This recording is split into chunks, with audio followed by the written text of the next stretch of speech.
My apologies. Okay, I thought the credits were longer than that. All right.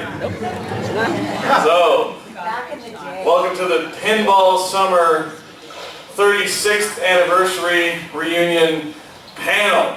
So we're going to do sort of an official, unofficial Q&A for Pinball Summer. And let's start off with a guest. So let's bring out, how about Biker Punk Burgess, Tom Kovacs.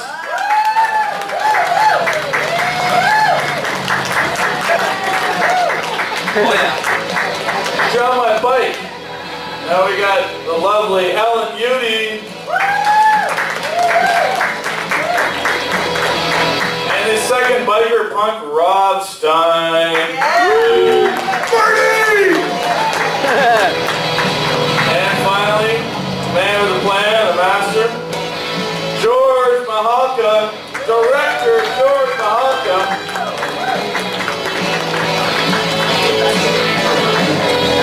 Wherever you'd like to sit. This one's good. All right. Well, it's Pinball Summertime. So, what did the audience think of Pinball Summer? Yeah.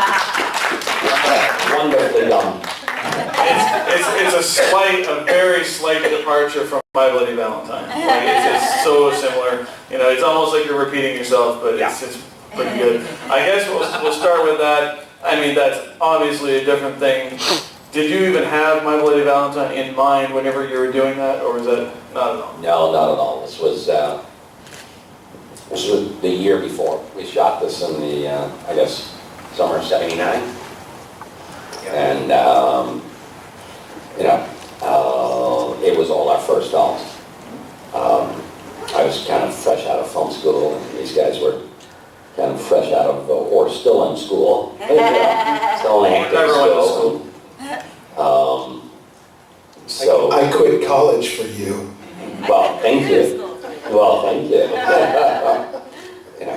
And Look where it's got you. It's got you to Bay of Blood. after all these years, we're here in wonderful, beautiful downtown Tampa. So we had no idea at the time. It was an opportunity for all of us to make a feature film. None of us had worked on a feature film before, and so we all just ran with it, and we had an opportunity to do something fun. It was summer. It was fun to do. It was ridiculous. None of us had to take any of this shit seriously. I would imagine that you might, with the budget you were given, because someone paid for it other than yourself, I think. Yeah. Oh yeah. No. I learned a long time ago. You don't use your own money to make movies. I never learned that lesson ever. Yeah. No, actually, this was I worked the year before. That summer, I worked on a big French New Wave movie that was being shot in Montreal. The bald guy in there with the popcorn and near the end, he's the line producer. Bob Preston. Who Who also produced My Bloody Valentine. Yeah. And Rodney Gibbons, who shot this, also shot My Bloody Valentine. Yeah. So you Rodney and I were film school mates, and Rodney shot most of my, all of my student films, and but anyway, what happened was I worked on this big film as a production assistant and worked my way up to location manager by the time we finished the film. And Bob Presner kind of noticed me, and he knew that I directed movies in school and directed shorts and comedies and so on. And Bob approached me about 6 months later, around Christmas time, I guess, saying there's a producer in town called Jack Murphy who wants to make sort of a beach party bingo, pom-pom girls kind of romp. And he's looking for a young director. And would I be interested? And I said, obviously, as the Pope go to the bathroom in the woods, sure. So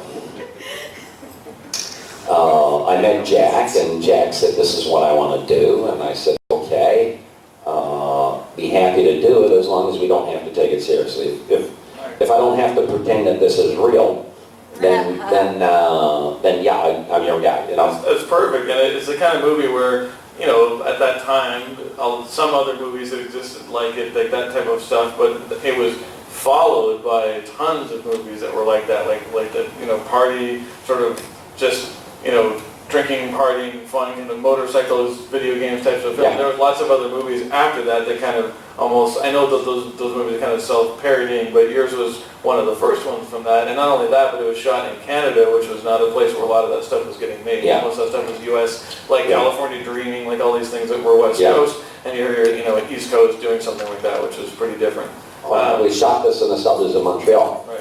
And at the time, you know, you did a lot with the money you had. There's cars going into the water, there's bikes going into the water, there's fights, there's sets, there's buildings collapsing, so it had a lot more going on than a lot of films. Now, for you guys, and this obviously first roles and everything like that, but when I watch this, or when everyone watches this, it just seems to come across that it's almost like I don't even think you were acting. I think that when I watched this for the first time, I thought that that was what Rob was actually like, and then he was just like, yeah, playing himself. And Tom, you was the role that I figured, okay, I could see him as a biker punk. They probably said just let him do it, and it just seemed so naturalistic that everybody was just doing this, and it looked like such a fun, good time. I'm curious, was it as amazing and fun and great to do as it was on the screen? Oh, That's a no? No, it was amazing. I was miserable the whole time. For me, it was awesome. I mean, it was really awesome because, like I said earlier, it was really fun to just hang out and be stupid. I can't even imagine why not. I mean, you guys spent the whole summer with topless girls in the sun, bikes, fast food, everything like that. It was kind of the dream, you know, the dream life. So, and Helen, as one of those topless girls, how did you feel? She never took her top She off. never took her top off. That's We right. did not allow her to take No, her I top was off. too young. They protected me. But, oh my gosh, it was just... She was just turning 16 at I remember actually sitting in the trailer that we had. We were all lying on the floor for some reason. I have no idea why. We were all lying on the floor and we were just having, it was lunchtime, we were having a conversation, and I was just thinking to myself, you know, this is the greatest moment of my life, is what I was thinking. And if I had never done another movie, I was thinking at that moment that I had reached the pinnacle of my desire. You got everything you needed in a life. At the age of 15 or 16, I can't remember now how old I was. But yeah, no, it was just a blissful time. It was so fun. Awesome. But I had no idea, like, I was taking it seriously.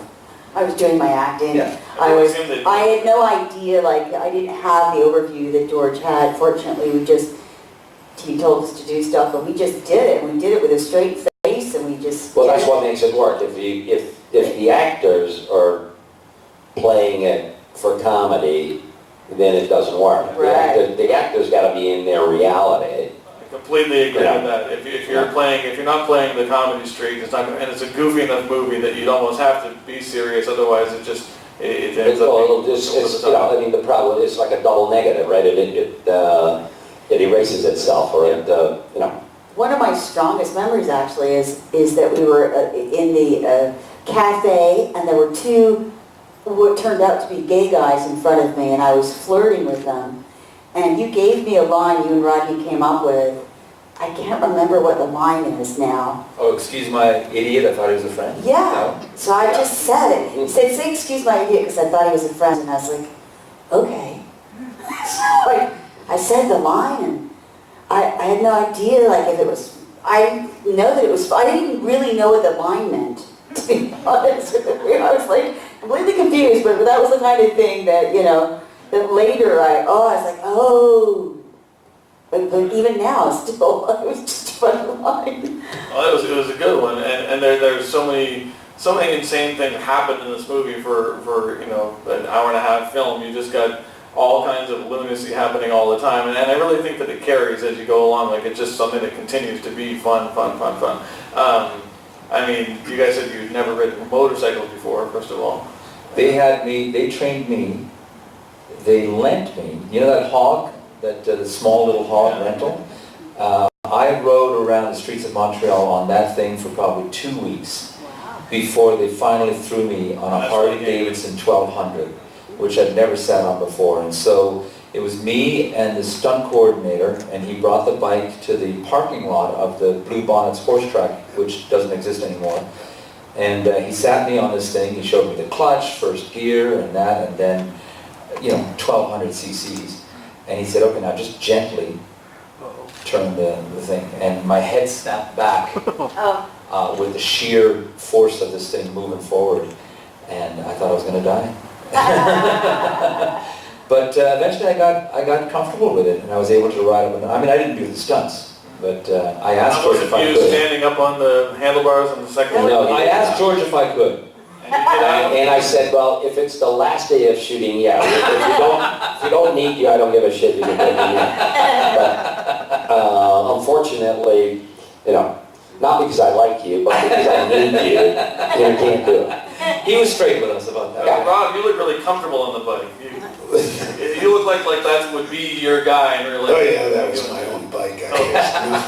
I was in Blue Bonnets with them, with all of us. We all learned, Tom had a little more extensive bike riding training than we did, because we usually just rode into frame and rode out of frame, but we didn't have to actually.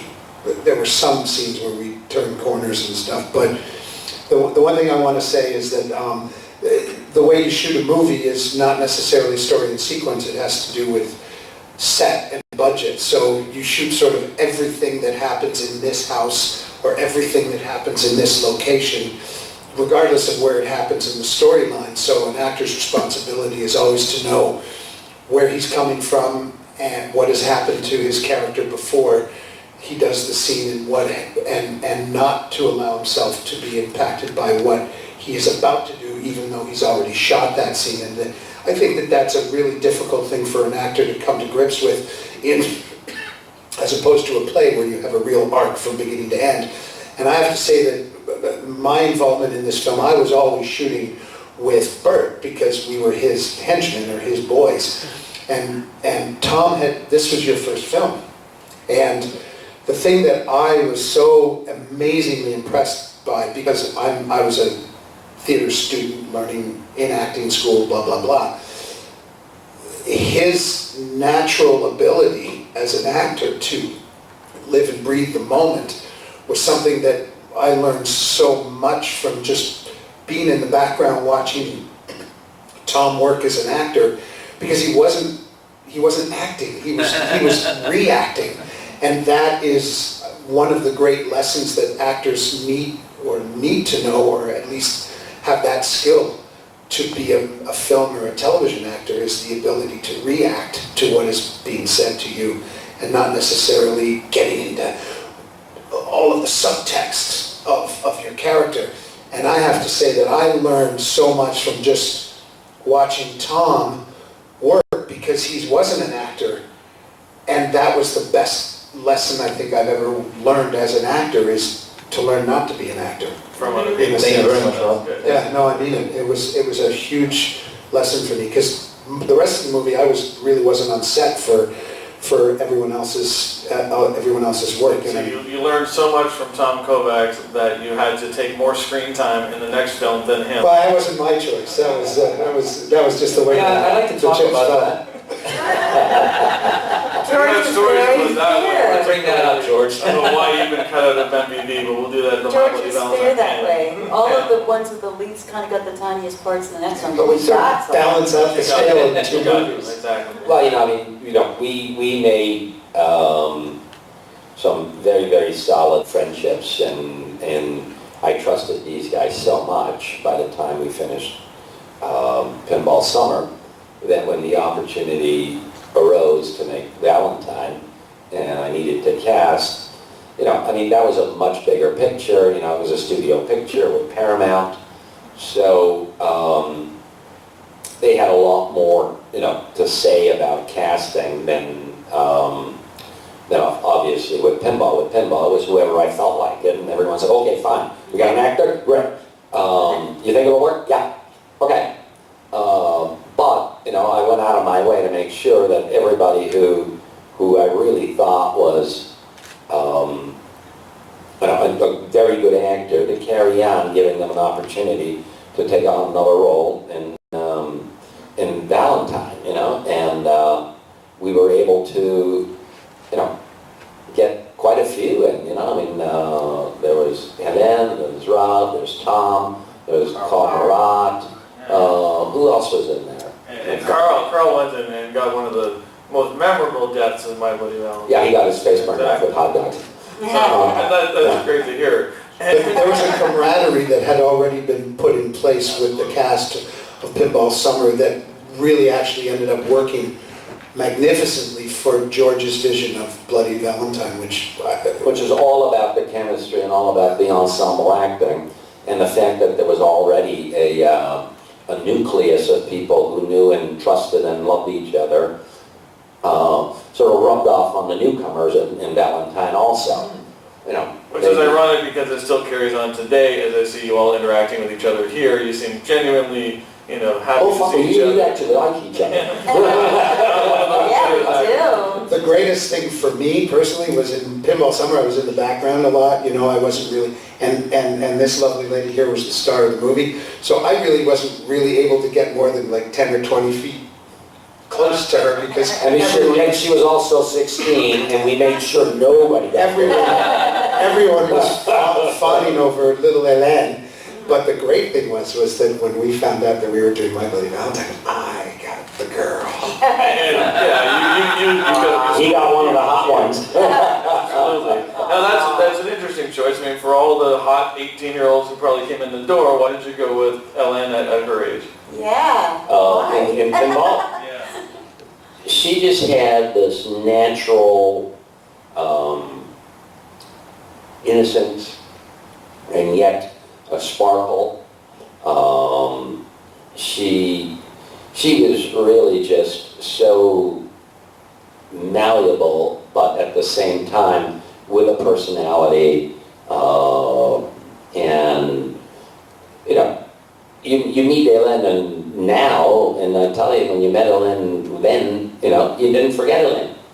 She's this tiny little thing that comes in, and by the time you finish meeting her and leaving, your memory is of a much bigger and much more present person than the little tiny thing. Same with Laurie. And her essence fills the screen. Fills the screen. She looks great on camera. Yeah, I saw the essence too. I Oh, agree. do go on, please. Yeah. Well, So that's why Elaine, Elaine was just the right fit to play the shyer girlfriend. and what I love the way that you treated the movie as far as it has such a playful, fun, casual feel to it. The nudity in the movie, I like it not only because it's boobs, but because it's very naturalistic. It's not nudity in movies is often just it's very staged. They're revealing something and you're supposed to focus on that. And everything is so casual and so down to earth, and it wasn't.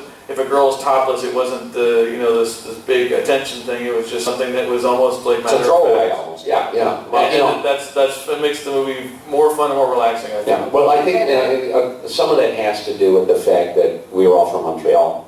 That helps. So we've got a bit of that French European kind of blasé attitude over it. It's not that big of a deal. It's pleasant to look at, but it's not the end of the world. It's not a big deal. It's fun. In Montreal we sort of treat sex as fun. It's like having a great meal and good wine. You were talking about our first time as in a feature film, and I have one particular moment that really taught me about what it means to work on a feature film. So I was standing, we were waiting while lighting was setting up a shot, and lighting director was up there on a ladder, I was over here, and his assistant was over there. And he turned to his assistant and he said, Frank, would you get that box next to Tom? And I, just being totally green, said, I'll get it. And grab the box and bring it over to the lighting director. And then go back to where I was waiting. And then a minute later, I got a tap on the shoulder from Bob Pressner, and he pulls me aside and says, Tom, don't ever do that again. But if union ever found out you did that, they would shut us right down. But he said it so nicely, and he said, you know, everyone realizes this is your first time, you're learning, so nothing's going to come of it. But that was a moment for me where I realized, oh, okay. Some of the politics and the dynamics of working. So don't be Everyone's got a job, and you Yeah. don't butt in on anybody's job, you know? They don't, you know, act for you, so don't carry shit for them. So Yeah. now we have a whole bunch of people who watched this movie and presumably enjoyed it. Do we have questions from the audience of these people about this? Yes. Well, first off, I want to say for the amount of characters and sub-stories, you're able to enjoy everyone and understand. Sometimes when there's a lot of different characters in movies, it just, you don't really feel connected to any of them, or only some. This one, it was like all of them. But overall, maybe the funniest story any of you have while on set. Funniest story any of you have said? Oh, God. I don't have a story while on set. I'd like to share what happened for me when I got the role. So I was in the amateur theater scene around Montreal, and so then I heard about somebody walked into the theater while I was helping painting something, and they Arden said, Rushman. "Pardon?" It was Arden who came Yeah. in, yeah. And they said, "Are you going to go to this general call for a feature film?" I said, "Nah, I'm not going to go." They said, "Go, Tom, go." So I grabbed my resume, and there was a lineup 3 blocks long. It was an open call. And I waited in the line with my resume, and I got up to the top, just like 3-hour wait later, and there was Arden Rishpan at the desk, and she looked at my resume, she said, "Okay, I want you to go into that room over there." I went into that room over there, and there was Bob Pressner, and he looked at me and he said, "I got something for you." And I said, "I know you." And he had seen me in a show just 4 months earlier in the theater where I was working. And when he said, "I got something for you," I went, "Oh, really? Okay."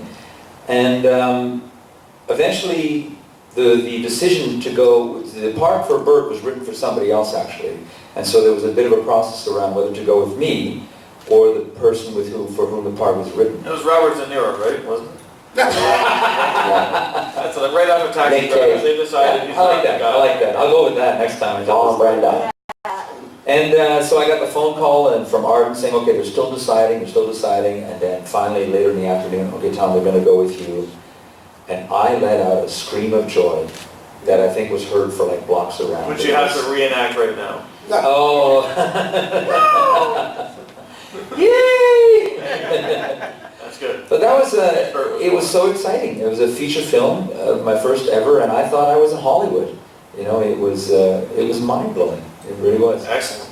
And I mean, you guys had a lot of super fun moments, I'm sure, with all the stuff you're doing. I guess there's too many to count. But Yeah, I mean, I actually remember my audition as well because I went in with my not my best friend, but one of my good friends circle in high school, Wendy Lands, and we went together, and François, who was the first AD, a very good-looking guy, was then in, and my audition was, I was with my girlfriend, who was my real girlfriend, and he was sent in to flirt with us.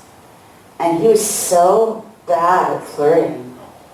I was not impressed with his he was like absolutely gorgeous for sure, but he was 5 or 10 years older than me, I don't know, so it was gross. Yeah, I was an old man at 25, yeah. Oh, he was 25, yeah. And you know, he was silent, and he was like, "Hey, chicks, hey, girls," and stuff, and I was like, oh my God. those are my lines every time I go out. So obviously now I So know. bad at it, and Thank God you're married. I had an honest response to it. I'm like, oh, I'm never going to be in this movie. This is a porno or something. That was 16 So I year old. So I was honestly reacting to him, and I think that you're That's what got us, yeah, it was your very cool eyebrow raise. Yeah, I was like, eye rolling, what get is- away from me, pervert. Yeah, totally. That's what got me the job. Yeah. That was great. And my girlfriend Wendy was like, she's like, oh, we're supposed to flirt back with him. And she was like, hi. And I was like, I The actually, honesty. It was the honesty. yeah, it was the honest, yeah. I actually read for Bert. I could have seen that. But the thing that I love is that when you see it, the fact that Bert is half the size of his 3 henchmen is just like so perfect. You know, it's so perfect that this little guy is like, With big attitude. yes. It How was, did you get the audition? I think I went to the cattle call as well because I have I actually have a scrapbook of Pinball Summer because I thought, shit, I may That's cool. never make another movie again. And I saved my cattle call piece of paper that says Rob Stein, my home phone number, and That's brilliant. I'm holding it up like this because the first thing they do is like you're going to jail, right? You hold up a piece of paper and they take And they take a photograph. and I saved that piece of paper. And yeah, it's really, but when you look at the film, you understand the process, the casting process, and it's very, very different. Actors go in and they go, oh, I got this. This is me. It's me. But from a director or a producer standpoint, when that talent walks in the door, you have to know that a director usually has a preconceived notion in his head of what he's looking for physically, as well as what comes out of their mouth seals the deal. And very often, you think you're so right for a role, but you're not what the director sees, and you're not going to get the part. Yeah, And I only know this from my experience of doing fish. Well, you know, but obviously with this situation, both Michael and Carl were kind of skinny, slight guys. Right. So. I don't think they would have worked for the bikers, no. So, no. But we needed the antagonist who they could look in the eye, and at that point you forget the size of the others. If we would have had you playing Bert, then it wouldn't have worked because you would have been so big and so intimidating for these 2 little matchstick skinny kids. Right, but when an actor goes in to read for an audition, they get sides. They don't necessarily, they don't have the luxury of reading the entire script. Exactly. So you just bring to the table what you think you should bring to the table, regardless of Yeah, physicality. but you were good enough, obviously good enough, that we just said, you know, This is the guy, yeah. yeah, okay, you know, yeah. Great, though. It's you know, an interesting journey. Rob Stein goes into, you know, we can't have him as Bert, but he's going to be part of the game. That's You know, perfect, that's perfect. So, I mean, that's how you do it in a way, you know, I mean, a lot of the times, you know, I've had people come into audition for a role, and after the audition I say, have you got time? Could you mind looking at these sides instead and come back in 15 minutes, because now that I've seen you and you're a really good actor, I think you could really do that role. Right. But this role, I can't do it because, you know, you just don't look like the person who would be the son of the lead. That's You true. know, Oh, that's good. Any other questions for anybody? That's a good one. No one else? Pick up Summer? Okay, I have a couple of questions. Whatever happened to the Arthur pinball machine? Yeah, what happened to that? Great question. God, that was such a great, And whose voice was used as Arthur? oh, I can't remember. Did it get destroyed? Did you keep it? It's a movie. I think Jack, the producer, kept a lot of that stuff for a while. And then he moved to LA a few years after this film. Because believe it or not, this film sold all over the world and made Jack a shitload of money, which none of us ever saw. But anyway, God bless him. He gave us all our breaks. yeah. Oh, that's good. And on the strength of that movie selling is why we got our second movie and literally our careers. But the last thing I heard was that somebody had the machine, and then it just sort of got, I can't remember, it was a basement flood or something. But I don't, Arthur drowned just like Just like my bike. yeah, I don't think anything exists anymore. Oh, and that's too bad that it doesn't, but it's cool to look back at all those things. And did you actually get shot with a water cannon? Yes. Oh, fuck yeah. Oh, yeah. Oh, that was a real water cannon, It man. looked like you legitimately couldn't stand up from being shot by water. It was Like, looked like pretty, you were I mean, it wasn't, struggling. I made it look more intense because that was the Because he's- octopus. But, yeah. There was a moment, when the bike gets put into the water, and I was talking with George, and I suggested, why don't I look into the camera to say, he drowned my bike. And you said, I love the idea, do it. But we didn't tell the cameraman. And so when I'm doing the thing and I look right into the camera, which is like a big no-no, the cameraman, being a professional he is, just kept rolling. And I did my line, and as soon as he yells cut, the cameraman yells at me and says, what the f was that? And Well, it's a bizarre line because your bike drowns, you're the lead of a biker gang, your machine goes in the water, and all you got to say is, he drowned my bike. It's like not that big of a deal. You're not beating the shit out of him. You're just like, he drowned my bike. Who cares about the guy who went in with the bike? Exactly. And that was funny that your face changes. You're sort of concerned. You see his face. You're instantly mad at him for what he's done to your bike. But it's great. Well, this has been a fantastic experience to be able to talk with this, and I know it's unusual to do it, and I wanted to throw that in there with My Bloody Valentine because we had the means. So I hope that everyone has enjoyed this movie and enjoyed chatting with these guys. The cast of Pinball Summer, everybody. All right, guys, thanks for coming out. Thank you, guys. Thanks. All right. So what we're going to do now at 3 o'clock, this is super important, we have horror trivia coming up in this room. Horror trivia. Now, if you want to register for horror trivia, it is in the lobby at the Bay of Blood table. It is $10 to register. We can only take 6 contestants, but we got big prizes for those who play. We have prizes for all who play, and for those who win, those who are crowned King of Horror Trivia. Or Queen. Or Queen of Horror Trivia, which you should be playing this. And you will get a crown plus Synapse films, Blu-rays, and a bunch of other wonderful prizes. So if you're interested in horror trivia, sign up right now. 3 o'clock we start. 6 contestants, Jeopardy-style questions, all about horror from the 70s and 80s. If you know your stuff, which many of you should, then take your chances, compete. We have 3 rounds. Round of 3, winner of that. Round of 3, winner of that. Those 2 play each other and they get the crown. All from 3 to 4 coming up. Contestants register. See you at Horror Trivia.